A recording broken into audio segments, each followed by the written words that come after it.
की और हस्ब रिवायत और हमेशा की तरह आप लोगों की यहाँ पर मौजूदगी, ये सरों का समंदर इस बात का पैगाम देता है कि इंशाअल्लाह ताला 15 तारीख के दिन मजलिस इत्तेहादुल मुस्लिमीन के उम्मीदवार जिस वार्ड से इलेक्शन लड़ रहे हैं वहाँ पर इंशाअल्लाह एक तरफा वोट पतंग के निशान पर मजलिस इत्तेहादुल मुस्लिमीन को आप देंगे। मैं आप तमाम का शुक्रगुजार हूँ कि असेंबली इलेक्शन में सोलापुर की आवाम ने इत्तेहादुल मुस्लिमीन को 61,428 वोट देकर आपने ताकत बख्शी। हम इलेक्शन नहीं जीत सके, मगर एक बात आपके सामने रखना ज़रूरी समझता हूँ कि हम 61,000 वोट लिए, कामयाबी नहीं मिली, मगर हमारे हौसले पस्त नहीं है। आज भी मेरे दिल में जिद है कि मुझे सोलापुर से अपने एमएलए को कामयाब करना है और इंशाअल्लाह ताला दुनिया देखेगी कि जो शख्स जिसकी मंजिलें जो हासिल करना चाहता है अपनी ज़िंदगी में, मैंने अपने मरहूम वालिद से सुना कि कभी अक्लमंद मंजिलों को हासिल नहीं कर सकता, जो दीवाना होता है वो अपनी दीवानगी के आलम में अपने मंजिलों तक पहुंच जाता है। मजलिस इत्तेहादुल मुस्लिमीन मेरी ज़िंदगी है।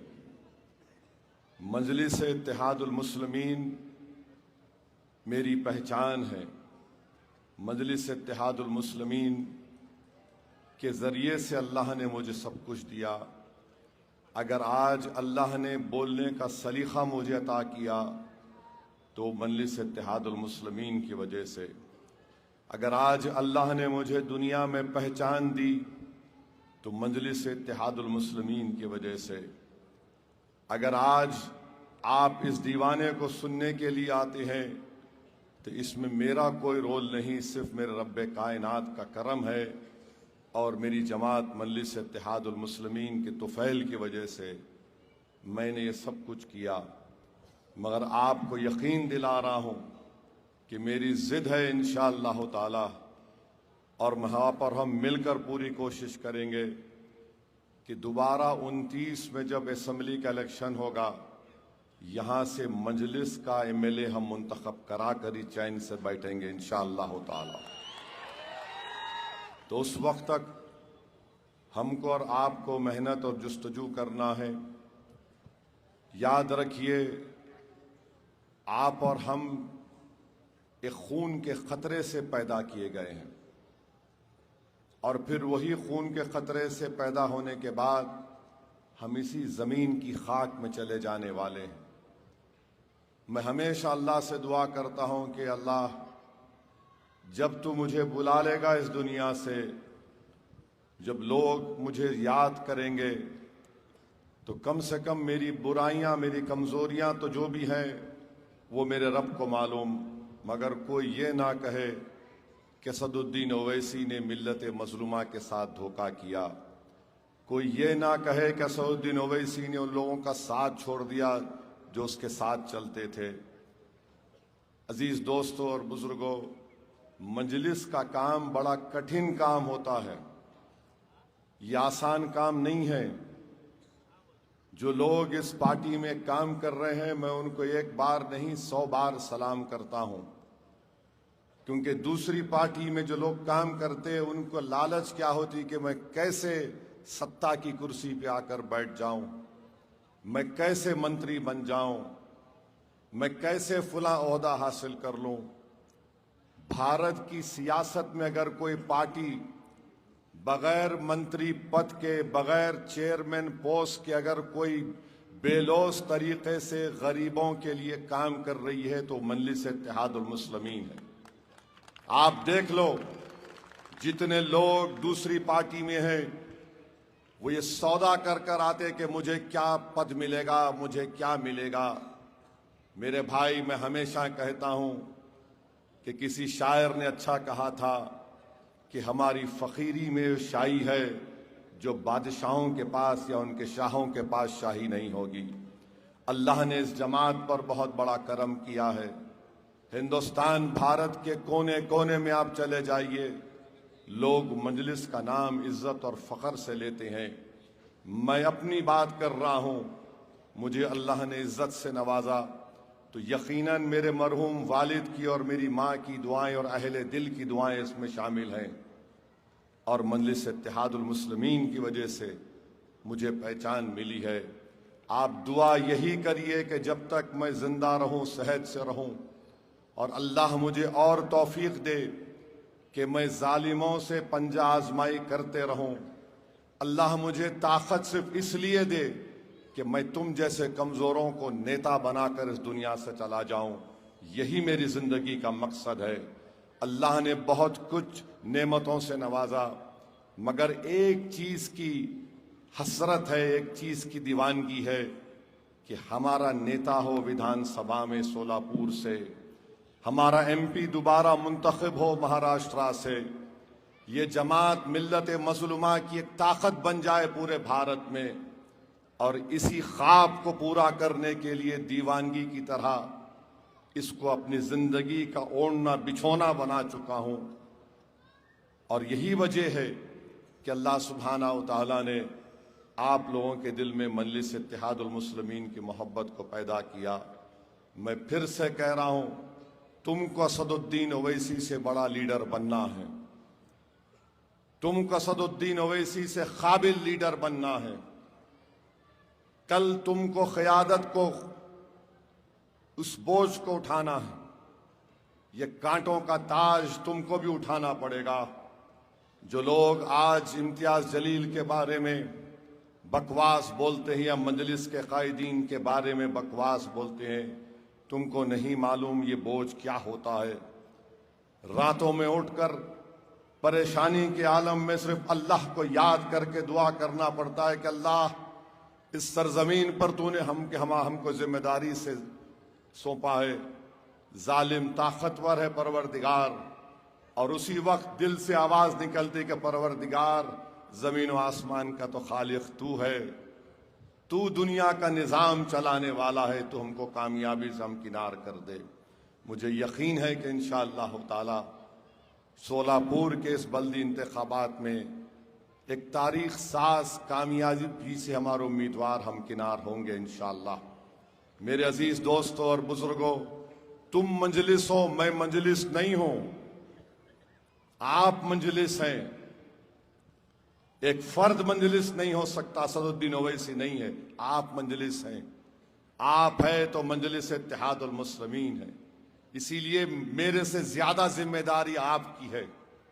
मैं इस जमात को ये पैगाम, मेरी जिंदगी का मकसद यही है कि जमात में ये जो लीडरशिप का कभी फुकदान पैदा ना हो। इसीलिए इन नौजवानों से अपील कर रहा हूं कि आगे बढ़ो। मैं यहां बैठकर तमाम हमारे उम्मीदवारों की तकारीर को सुन रहा था और अल्लाह से दुआ कर रहा था कि अल्हम्दुलिल्लाह, हमने जिनको अपना उम्मीदवार बनाया उनमें ना सिर्फ बोलने की सलाहियत है, बल्कि उनमें कॉन्फिडेंस है और उनमें एक जज्बा है कि वो कुछ काम करेंगे। मैं नांदेड़ में हमारे अराकीन उम्मीदवारों को सुनकर आया, अल्लाह का शुक्र अदा किया। पहले जलसे का आगाज मुंबई से, गोवंडी से किया।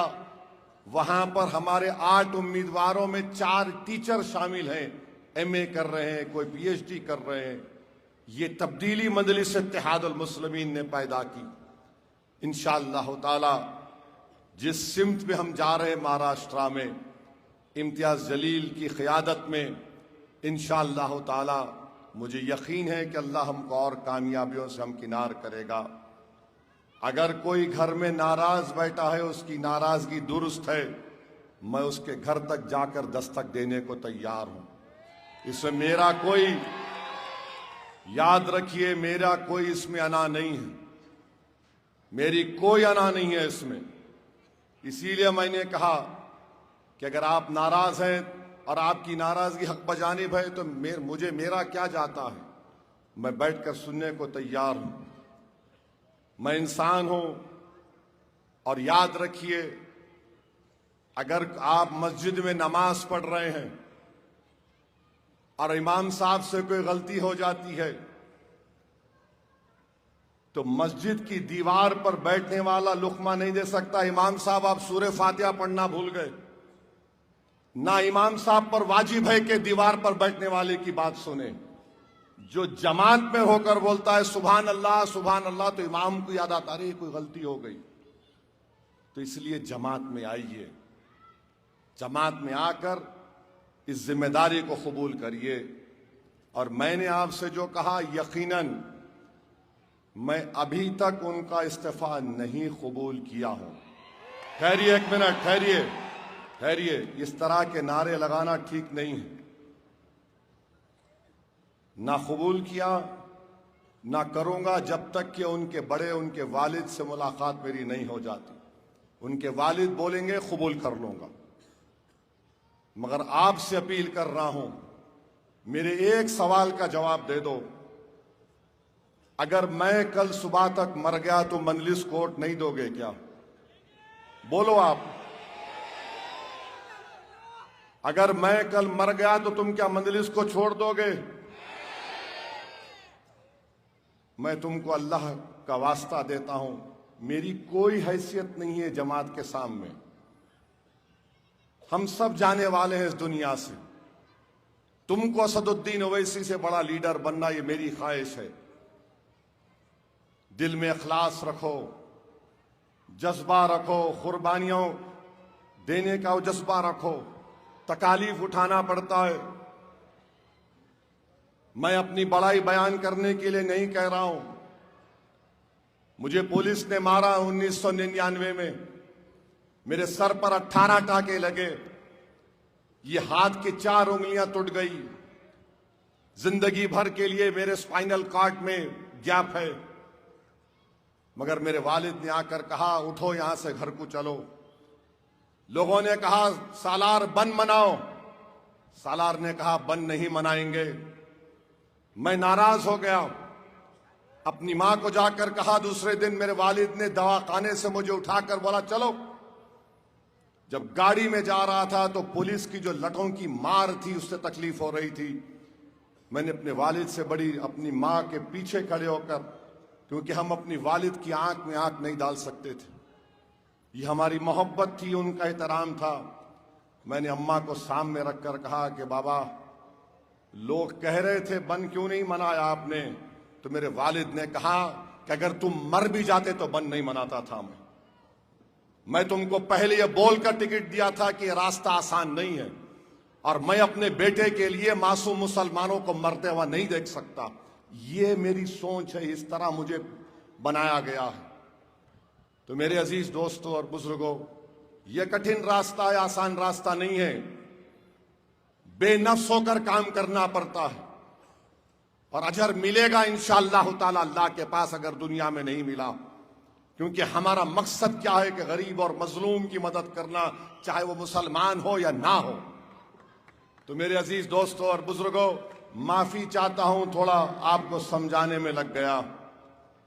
हमारे डाइस पर बैठे हुए लोग हैं अजहर हिंडकरी साहब, गाजी जहांगीरदार साहब, वाहिद बंडाला साहब, शौकत पठान, इलियास शेख, हाजी तौफीक हनूरी साहब, फिरदौस पटेल, नासिर मंगलेरी, हाफिज इमरान खान पठान, हारिस कुरैशी, नदीम डोंगर, अज्जुबाई शेख, सिराज शेख, अजहर जागीरदार, अनीसा मोगल, सचिन कोलते, जुबैर मिस्री, शोभा भाई, बाबा अडेवाले और शोएब चौधरी, खादर भागनगरी, सादिक निजाफ, सद्दाम नायकवाड़ी, मुबीर असोहिल पठान, आसिया शेख, इरफान शेख, मुसनीन मिंदरगी, अजहर कोरबू, बशीर बोन, इमरान हवलदार, ये तमाम जिम्मेदार है। अल्लाह इन सबको नेक बनाए और ताकि वो मजलिस की कामयाबी के लिए और मेहनत करें।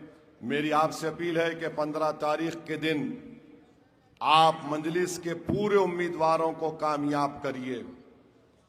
अरे जो 790 वोट लिया उन्हें डर आ रहा? हाँ, 790 वोट लिया, तू अपने आप को बेच के तेरे एरिया में मैं आऊंगा जुम्मे की नमाज पढ़ने इंशाअल्लाह। याद रखो, तुम कमजोर लोगों को डराते। दिल्ली की पार्लियामेंट में 540 में अकेला खड़े होकर सबकी आंख में आंख डाल के बोलता हूं। तो आपकी जिम्मेदारी है कि जितने ये बांकड़े पहलवान हैं उनको चारों खाने चित करना। आप जो पहलवान है बोलना, तेरी पहलवानी पोलिंग के दिन नजर नहीं आएगी इंशाअल्लाह। और सुनो, जुए के कारोबार और हराम खाने वालों, तुम्हारे घर की खवातीन असदुद्दीन ओवैसी को वोट देने वाली है। तीसरी बात, पेट्रोल की कीमत क्या है शोलापुर में?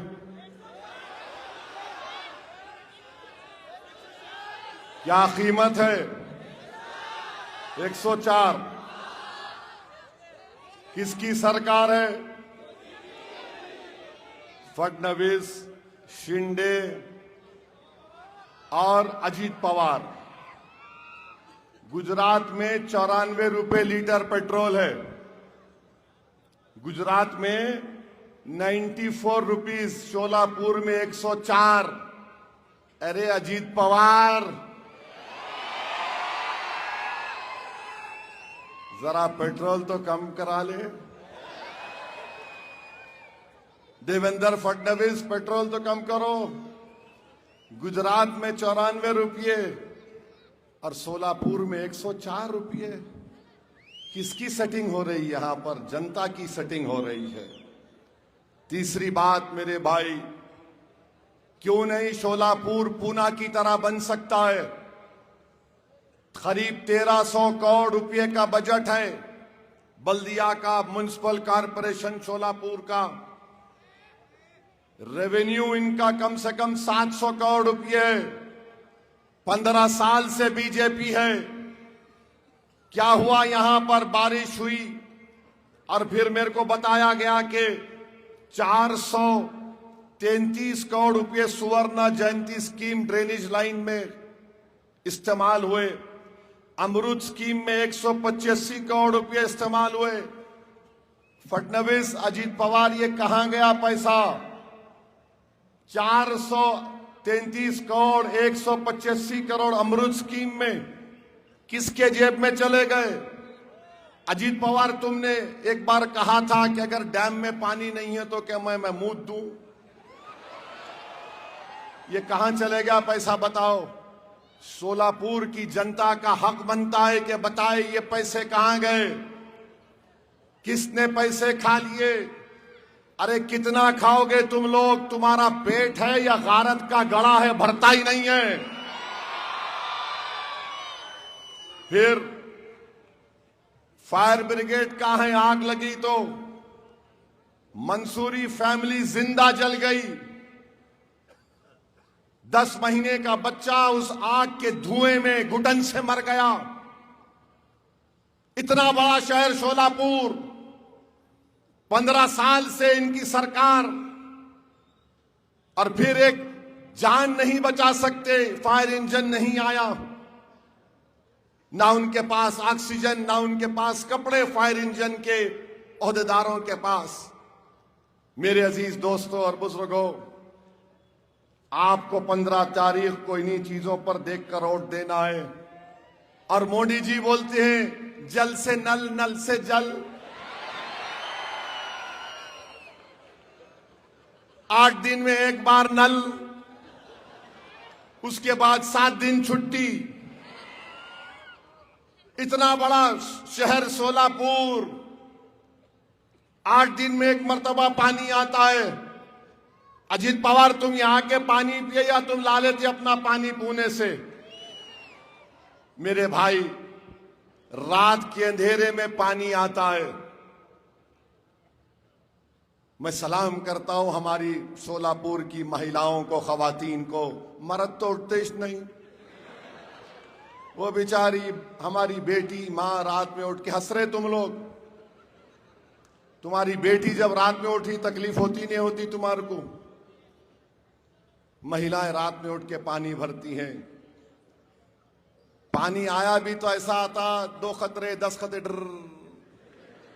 पंप लगाना पड़ता है। मुझे बताया गया कि पंप लगाने से हमारे एक दलित भाई को इलेक्ट्रिक का शॉक हुआ और मौत हो गई। मेरे भाई, यही मसाइल के हल के लिए ये बल्दिया का इलेक्शन हो रहा है। अगर आप इन चीजों को देखकर अपना वोट इस्तेमाल नहीं करेंगे तो फिर कब वोट डालेंगे? इतना बड़ा बजट है 1300 करोड़ के करीब का, किसके जेब में पैसे जा रहे हैं इस पर कोई बात ही नहीं हो रही है। और याद रखिए, अगर अजीत पवार को वोट पड़ा तो मोदी को वोट देने के बराबर है। आप मोदी को वोट देना चाहते? आप मोदी को वोट देना चाहते तो फिर अजीत पवार को वोट देंगे? अच्छा, वो जो जुए की कमाई पे, शराब की कमाई पे उन्हें बड़ा आ रहा है, उसको वोट देंगे? किसको वोट देंगे? जोर से बोलो, जोर से बोलो, इतनी जोर से बोलो कि मोदी को न सुनाई दे। किसको वोट देंगे 15 तारीख को?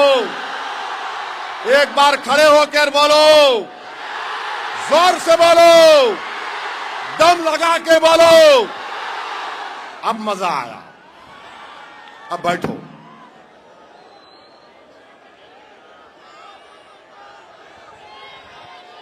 शेर आ गया, रहने दो। अब तुम्हारे को शेर बनना है अभी। और फिर एक यहां पर बाला साहब सर्वदे को मार दिया गया। क्यों मार दिया गया? क्योंकि वो इलेक्शन से नहीं हटना चाह रहा था। आप बताइए, किसी की जान ली जा सकती है क्या? इसको मार दिया गया। और मोदी क्या बोलते, देवेंद्र फडणवीस क्या बोलते? ट्रिपल इंजन की सरकार। कौन सा इंजन है नहीं मालूम मेरे को। ऐसा इंजन है कि पानी नहीं आता सोलापुर में। इस शहर को अगर ईमानदारी से कोई चलाएगा तो यह पूना से बेहतर शहर बन सकता है। यहां पर तालीमी इदारे खोल सकते। सोलापुर की टेक्सटाइल इंडस्ट्री, यहां पर उसको जीआई टैग है। मोदी जी जब से आए बंद कर दिए उसको। 2014 में मोदी ने कहा था, मैं भाइयों बहनों मैं खोल दूंगा। अब ट्रंप खोल रहा है पूरा। सिविल हॉस्पिटल है, बदहाली में है। मेरे अजीज दोस्तों और बुजुर्गों, याद रखिए, ये मसाइल के हल के लिए आपको 15 तारीख के दिन मजलिस इत्तेहादुल मुस्लिमीन को वोट देना है। मैं आपको बताना चाह रहा हूं कि लोग आ रहे हैं। देवेंद्र फडणवीस में शिंदे ने और अजीत पवार ने मिलकर यह तय किया। ये हैदराबाद की कहावत है, तू रोए ऐसा कर, मैं तेरे को मारे ऐसा करता हूं। बंबई में बैठकर, मुंबई में बैठकर मलाई खाते तीनों। मैं आधी प्लेट खाता हूं, तू पौन खा ले, तू पौन खा ले। अब यहां आके बोल रहे नहीं नहीं हम अलग है। याद रखो, अजीत पवार इतना कमजोर मोम का बना हुआ है, मोम का। पुणे में पिंपरी चिंतवत के इलेक्शन में कुछ बीजेपी के खिलाफ बोल दिए इन्हों। शाम तक इनको फोन आ गया, वापिस लो। उन्होंने बोले नहीं नहीं मैं ऐसा नहीं बोल रहा था, मैं ऐसा बोल रहा था। चुनाचे क्योंकि बोल के इन्हों वापिस ले लिए, अपने अल्फाज को उगल लिए। अजीत पवार साहब, आप ये समझ रहे कि असदुद्दीन ओवैसी से मुकाबला आपके चिचा के जैसा मुकाबला होगा? नहीं होगा। मेरा नाम असदुद्दीन ओवैसी है। तुम्हारे जैसे 56 अजीत पवार को जेब में डाल के फिरूंगा इंशाअल्लाह। वक्फ का कानून बन रहा था तो तुमने मोदी का साथ दिया। बोलो अजीत पवार, मेरी मस्जिद को छीनने का कानून बनाया गया, मस्जिद दरगाह खानकाह को छीनने का कानून बनाया गया, तुमने वो कानून बना दिया। जब ये आते हैं घड़ी का निशान वाले, पूछो उनको मस्जिद का कानून क्यों बनाए छीनने के लिए, जवाब दो। दरगाह और कब्रस्तान और ईदगाह को छीनने का कानून क्यों बनाया गया, जवाब दो। इस मुकाम पर नमाज इशा हुई ईदगाह है, ये कानून ऐसा बनाया गया कि कोई कलेक्टर इसको खुफल डाल सकता है, खुदा ना खास्ता। ये कानून बनने के बाद पहला इलेक्शन है। अगर आज तुम खामोश हो जाओगे, अगर आज तुम अपने गम और गुस्से का जमहूरी तरीके से इजहार नहीं करोगे, तो फिर हमारा जीना किस लिए है, बताओ। मेरी पहचान ओवैसी की पहचान मेरी मजहबी पहचान भी है। भारत का संविधान क्या कहता है, फ्रीडम ऑफ रिलीजन, आर्टिकल 26 क्या कहता है, बाबा साहब का बना हुआ प्रियम्बल क्या कहता है, liberty of thought, faith and expression. बताओ फिर ये कैसा कानून बना दिया गया जिसको तीनों मिलकर सपोर्ट किए। ये फैसला आपको करना है मेरे भाई। मैं गुनाहगार हूं। कोई मुसलमान शायद शराब भी पीता होगा जो गुनाह है, मगर खुदा की कसम अगर उससे पूछेंगे तू मस्जिद का सौदा कर सकता क्या, तो बोतल उठाकर जमीन पर फेंक कर बोलेगा मैं गुनाहगार हूं मगर अल्लाह के घर का सौदा नहीं कर सकता। आज वो कानून बना दिया गया। तो मेरे अजीज दोस्तों और बुजुर्गों, आपको एक अच्छा फैसला लेना है। कोई ये नहीं समझना कि मैं शराबियों की तायीद कर रहा हूं। मुझे शराब से नफरत है, शराबी से नहीं है। मुझे बुरे से नफरत नहीं है, बुराई से नफरत है। हमको इंसान से ये जो बुरा करते ना, अरे बहुत गंदा है, नहीं मालूम मेरे भाई। अगर अल्लाह उसको हिदायत देगा तो वक्त का वली ना बन जाए वो। तो हमको और आपको 15 तारीख के दिन सोच समझकर अपने वोट का इस्तेमाल करिए। 61,000 वोट मिले हमको, हमारा एमएलए नहीं बना, तो क्या हमारी हिम्मत और हौसला पस्त हो गया, बताओ। क्या आप आज भी तैयार है मजलिस को वोट देने के लिए? कहीं आपके हौसले पस्त तो नहीं हो गए? मेरे भाई, मेरे हौसले तो पस्त नहीं हुए हैं, क्योंकि रोज पार्लियामेंट में तुम्हारा ये खादिम अकेला खड़े होकर लड़ता है इन तमाम लोगों से और उनको बेबाक तरीके से सच्चाई को बयान करने की कोशिश करता हूं। मैं तो कभी ना थका ना कभी झुकूंगा इंशाअल्लाह ताला। अल्लाह जब तक मुझे जिंदा रखेगा या तो कट जाऊंगा या लटक जाऊंगा, मगर तुमको झुकने नहीं दूंगा इंशाअल्लाह। तो 15 तारीख के दिन मेरे अजीज दोस्तों और बुजुर्गों, मजलिस को वोट देना है, पतंग के निशान पर बटन दबाना है, इत्तेहाद को मजबूत करना है। बीजेपी जब से इख्तिदार पर आई है मॉब लिंचिंग हो रही है। अब तो मॉब लिंचिंग इतनी बढ़ चुकी कि उत्तराखंड में एक त्रिपुरा का ट्राइबल बच्चा जो एमबीए कर रहा है, क्योंकि उसका चेहरा अलग है तो उसको क्या क्या गलीज नाम से पुकार कर मार मार कर उसको खत्म कर दिया गया। उसका बाप कौन है? वो बीएसएफ का सिपाही है जो भारत की सरहद पर भारत की हिफाजत करता है।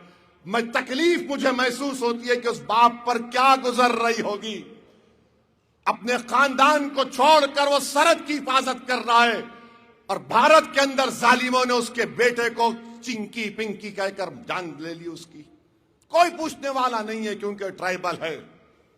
ओडिशा में एक मुसलमान को बांग्लादेशी कहकर पीट दिया गया। नवादा बिहार में एक मुसलमान को बांग्लादेशी कहकर उसकी पैर की उंगलियां काट दिए, कान काट दिए। जिस्म में राड मार दिए, वो मर गया। जलगांव का सुलेमान पठान को पकड़ पकड़ कर मारा, जान चले गई नौजवान बच्चे की। सुलेमान पठान के वालिद को जब उसका वीडियो सुना, मैं सर पकड़कर बैठ गया। बाप कह रहा है कि मारने वाले मेरे बेटे के बचपन के दोस्त थे, मारने वाले मेरे बेटे के बचपन के दोस्त थे। और बाप ने कहा कि अब मैं उस गांव में नहीं रह सकता जहां पर मेरी 5 पीढ़ियां गांव में रही हैं। अब मैं इस गांव को छोड़कर चला गया। क्या अजीत पवार कुछ बोले? क्या कोई कुछ बोला? मेरे भाई क्या बोलते, कानून अपना काम करेगा। अरे तुम क्यों बैठे हैं कुर्सी पर? तुम कुछ तो बोल सकते थे ना। अरे क्यों कर रहे ये लोग? मुंबई में डी मार्ट एक मार्केट में अभी पड़ा, 2 दिन कल या कल का वाकया के हमारी बहन बुरखा में है, तो एक कस्टमर उसको देखकर हमारी बहन के तनखीद कर रहा है। उसका शौहर कह रहा है तू बाहर निकल, तेरा रेप करता हूं। क्या है ये? इस देश है ये? अरे सियासत करो मगर याद रखो, जो ख्वाब हमारे बुजुर्गों ने इस देश के लिए देखा था अंग्रेजों की गुलामी से छुड़ाने के बाद, अगर आप दलितों को, आदिवासियों को, मुसलमानों को इतना दबाएंगे तो फिर क्या होगा? इन इख्तिदार की कुर्सियों पर बैठने वालों को सोचना पड़ेगा। नहीं हम ये करेंगे, हम फुला करेंगे। अरे तुम कुछ भी नहीं कर सकते। तुम क्या कर सकते हम जानते हैं। तुमने मस्जिद छीनने का कानून बनाया। आपको मालूम, अगर सोलापुर में 100 साल पुरानी कोई दरगाह या खानका या मस्जिद है जो प्रोटेक्टेड मॉन्यूमेंट है आसार कदीमा ASI में, मोदी और अजीत पवार ने कानून बना दिया कि उसका मालिक वक्फ नहीं होगा, उसका मालिक आर्कियोलॉजिकल सर्वे ऑफ इंडिया होगा।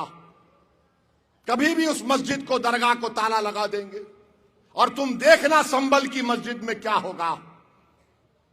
यह कानून बनाया जा रहा है और तुम ख्वाबे गफलत में हो। तुम हरकत का नाम नहीं लेना चाहते। कब उठोगे मेरे भाई? कब तक आपसी इख्तलाफात का तुम शिकार होगे बताओ? ये वक्त तुमको सीसा पिला हुई दीवार की तरह मुत्तहिद रहना है। और जब मौर्रिख तारीख लिखेगा 2014 से अब तक, तो मौर्रिख लिखेगा कि एक कौम थी जिसके जियालों ने, बुजुर्गों ने अपना सब कुछ लुटता हुआ देखा मगर झुके नहीं, लड़ते रहे अपने हक के लिए संविधान के मुताबिक। ये काम आपको करना है। मैं ये नहीं कह रहा हूं कि तुम तशद्दुद करो, खुदा ना खास्ता। मैं ये कह रहा हूं कि अपनी सियासी ताकत को मनवाओ।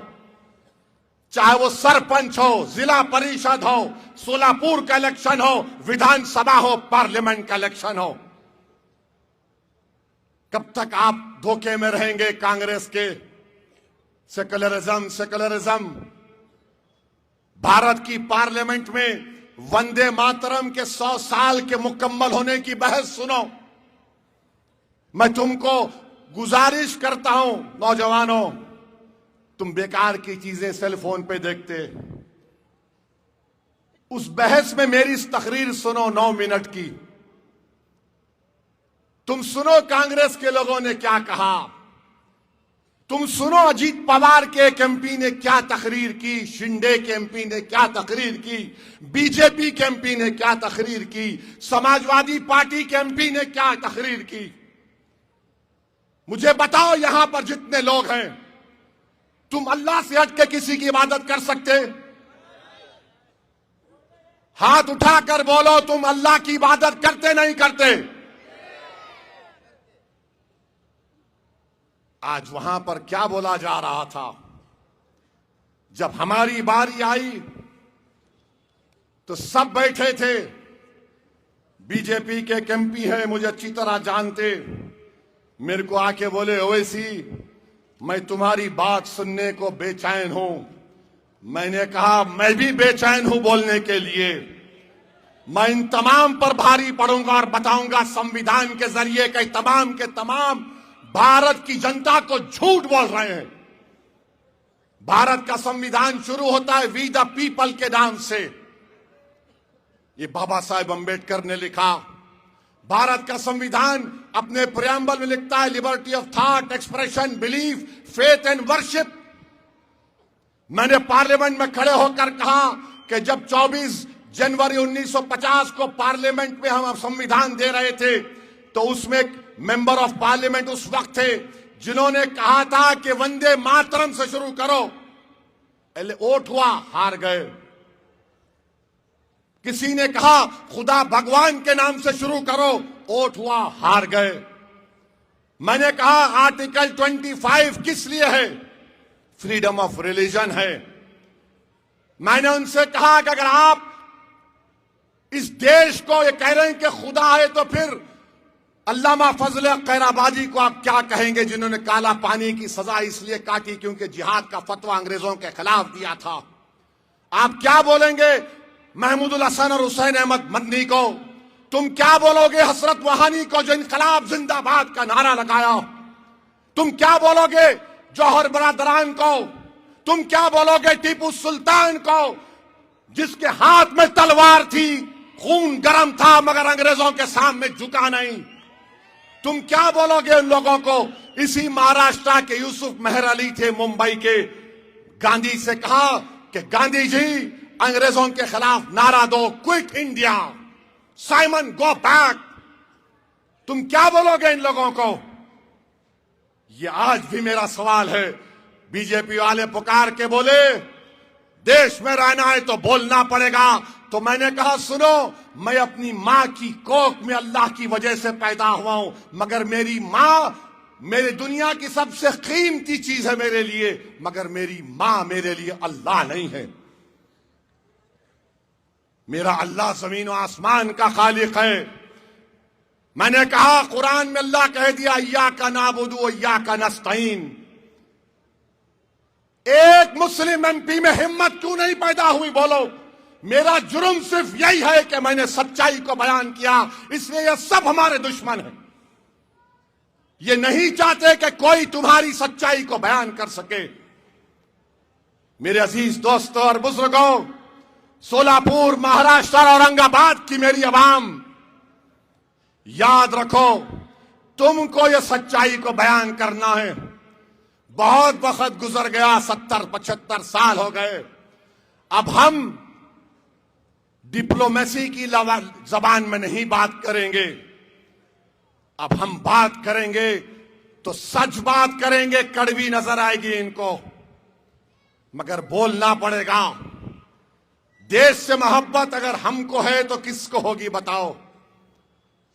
हम जिंदा पैदा हुए तो इसी जमीन पर, हम अल्लाह के बारगाह में सजदा करते, इसी अपनी पेशानी को इसी जमीन पर लगाते। हम मरते हैं तो इसी जमीन के अंदर चले जाते हैं। ये भारत के कब्रिस्तान नहीं है, ये हमारे वफादारियों की निशानियां हैं। मेरे अजीज दोस्तों और बुजुर्गों, नौजवानों, ये लड़ाई तुम्हारी है, मेरी नहीं है। नहीं मालूम कि कब हम और आप चले जाएंगे, मगर नौजवानों मुस्तकबिल तुम्हारा है। तुम्हारा मुस्तकबिल अच्छा हो। बुजुर्गों, ये लड़ाई हम बच्चों की लड़ रहे हैं ताकि कोई सुलेमान सेठ की तरह, सुलेमान पठान की तरह ना मर जाए, कोई मोहसिन शेख की तरह ना मर जाए। आज कोई बात नहीं करता। वो 11 लोगों को जो 19 साल की सजा काट कर आए, मुंबई के ट्रेन ब्लास्ट में 180 लोग भारत के नागरिक मारे गए। कोई नहीं बता सकता कि किसने मारा उनको। और वो 11 लोग 19 साल जेल में थे। एक तो अंसारी जेल में ही मर गया। मैं एक आदमी से मिला जो दारुसलाम में आकर मुझसे कहा, असद भाई, मैं जब गया था तो मेरी बेटी अपनी मां के गोद में थी और जब निकला तो मेरी बेटी जवान हो गई। तो मेरे अजीज दोस्तों और बुजुर्गों, अपनी वोट का सही इस्तेमाल करो। ये अमानत है। 15 जनवरी के दिन पतंग के निशान पर बटन लगाइए। और मेरे को एक बात समझ में नहीं आ रही, ये बीजेपी वाले ट्रम्प से क्यों डरते था? क्यों डरते था ट्रम्प से? अगर कोई अमेरिका का सदर है, भारत का तो नहीं है, उन्हें बोल रहा मोदी मेरे को खुश करने के लिए, मोदी मेरे को खुश करने के लिए, he wanted to make me happy. अबे तू है कौन? अरे गोरी चमड़ी वाले, तू इस देश की जमीन को नहीं जानता। ये गयूर भारत की सरजमीन है, जो कभी भी अगर बाहर से कोई आंख दिखाया तो उसकी आंखें चीर ली हमने। और वो भारत के हमारे प्रधानमंत्री को बोल रहा है, अजीत पवार तुमको जरा गीरत नहीं पैदा हुई? शिंदे साहब आपको क्या हुआ? देवेंद्र फडणवीस साहब को क्या हुआ? अरे बीजेपी को क्या हो गया? ट्रम्प का नाम लेते कि कुछ नहीं, सन्नाटा। उन्हें बोले जा रहा। मेरे अजीज दोस्तों और बुजुर्गों, ये बड़ी बड़ी बातें करते हैं बीजेपी वाले, मगर चीन अब बोल रहा है कि वो जंग रुका दिए। बहरहाल अजीज दोस्तों और बुजुर्गों, मैं जब यहां पर शोलापुर में असेंबली इलेक्शन में इसी मुकाम पर आया था, 15 मिनट की बात करा था, बोला था। ये मीडिया वाले बहुत चलाए, आपको थैंक यू। अब खुदरत का निजाम देखो, खुदरत का निजाम देखो। 15 के दिन ही पोलिंग है अब, तो 15 तारीख के दिन क्या होगा? 15 तारीख के दिन क्या होगा? 15 तारीख के दिन 15 मिनट नहीं, 10 घंटे तक काली बटन दबा दबा दबा दबा दबा। हर वोट पतंग पे पड़ना चाहिए। अपना सेलफोन का लाइट खोलो, पूरे खोलो, तुम भी खोलो, लाइट खोलो, पूरे खोलिए, ताकि बीजेपी को, शिवसेना को, अजीत पवार को मालूम हो जाए अब कुछ नहीं होने वाला है शोलापुर में इंशाअल्लाह ताला। यहां पर पतंग है, पतंगी रहेगी इंशाअल्लाह। लगाओ मेरे साथ नारा, नारे तकबीर, नारे तकबीर। मजलिस-ए इत्तेहाद अल मुस्लिमीन, मजलिस-ए इत्तेहाद अल मुस्लिमीन। शोलापुर की आवाम जिंदाबाद, शोलापुर की आवाम, शोलापुर की आवाम। 15 तारीख के दिन आपके हवाले मेरे भाई। सलाम अलैकुम।